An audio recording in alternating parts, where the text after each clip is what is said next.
Yo, what is up, y'all? My name is Devin, and today I'm going to be talking about FTM male privilege.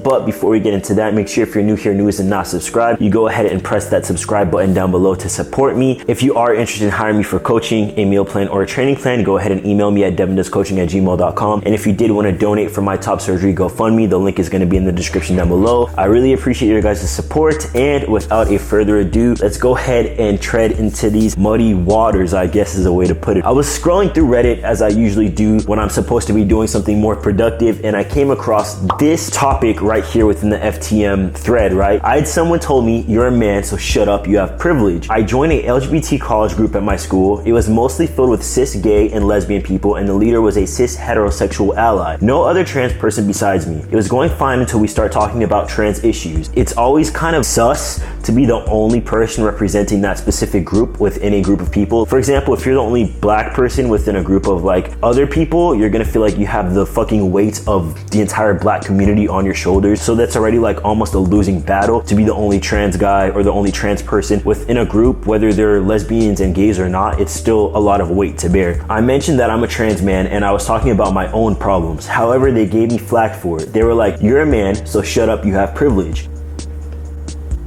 I mean, accidental ally moment, like you are acknowledging that I'm a man, so awesome, but also why you gotta be like that? So my issue with this is I've moved throughout the world as both stealth and as being open. You guys may experience this as well. Both being stealth and being open is just so fucking like, you can't win. Like choosing either life, you can't win, because if you're stealth, you have to listen to bullshit that cis people, whether they're gay or straight or whatever, like cis people just have such misconceptions. They just have such grandiose opinions, and it's always ironic to me because they'll be having these opinions about what trans people are, what they look like, what they're about, and then I'll just be standing there as a trans person, and for my safety, I wouldn't out myself, but I'm just standing there like, everything you're saying is bullshit, I'm fucking trans. You wouldn't know because I'm standing right in front of you, you don't fucking know, right? And then being open, I overwhelmingly felt the energy and was perceived as a girl pretending to be a man, even though I'm literally a whole man. Like obviously I'm a man, right? They still viewed me as like lesser, even though I'm like bigger than most of these guys. I'm like,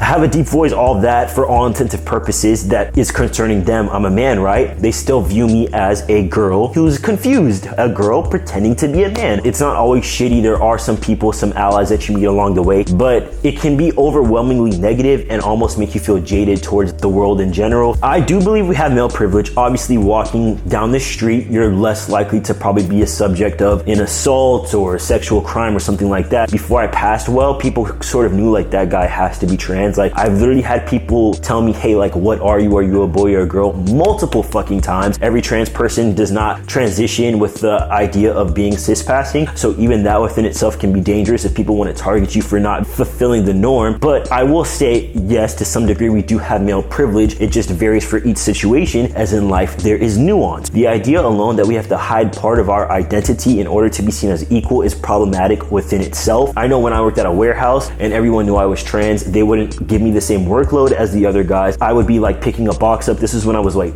way smaller, like 160 pounds. I'll be picking a box up and then people would rush over to help me. They wouldn't task me with the job of unloading the truck. So that was not male privilege. I didn't transition medically until I was 20, and I didn't transition socially until I was 18. Really from the age of like conception until around 19 when I really started to cis pass. I have 19 years of navigating the universe as a literal woman, as a female. To say that like, oh, you're a man, you have male privilege, to negate the idea that we've navigated the world. I was always scared to get when I was working at the mall, walking to my car after a closing shift, I would literally walk with my keys in between my knuckles. Like, is somebody gonna try to do something to me? So there has to be more nuance when it comes to this conversation of trans guys, what the distinction is between us and cis men. This does lead into a subject that I find even more important. The LGBTQ community almost really feels like the LGB community, and then it feels like the T is like hanging on there by a thread, because a lot of people, lesbians and gay guys, are just not with the T. A lot of them think that we are like not functional members of society. They think that we give the lesbians and the gays a bad rap, that we make the community seem crazy and stuff like that. I've experienced that a lot. You don't have to understand, you don't have to feel what I feel in order to respect me as a human being. I'm sure there are a bunch of straight people who don't fucking understand what it's like to be attracted to the same sex, yet they can still respect you. So I feel like we should be offered the same respect. I don't think that you have to literally experience what being trans is like in order to respect us, and in order to be like, I don't understand it, but I can respect it because you're another human. Can we all just get along, bro? This kid was in this group and literally left because, oh my God, they're making me feel like shit, I have male passing privilege. Why can't we just all have open conversations, not shit on each other? We're all marginalized to a certain degree. Let's all come together as we should be and stop kicking each other down and being like, oh, well, I'm lesbian, but them trans people be on some different shit. I understand there are outliers within these groups that can sort of make it hard for cis straight people to get with the program. A lot of trans people that are within the spotlight don't represent me as an individual, but hey, like if that's how cis people are feeling it, accepting trans people, then you know what? That's something that they have to do. Let me know how you guys feel about this whole topic, you know, FTM, male privilege, the LGBT community, how we fit into it. If you are interested in coaching, even though this had nothing to do with fitness, please email me at devindoescoaching@gmail.com, which will be linked in the description. If you want to donate to my GoFundMe, I would really appreciate it. And like I always say, Devin loves you, Devin's a Don, and Devin is out here, boy.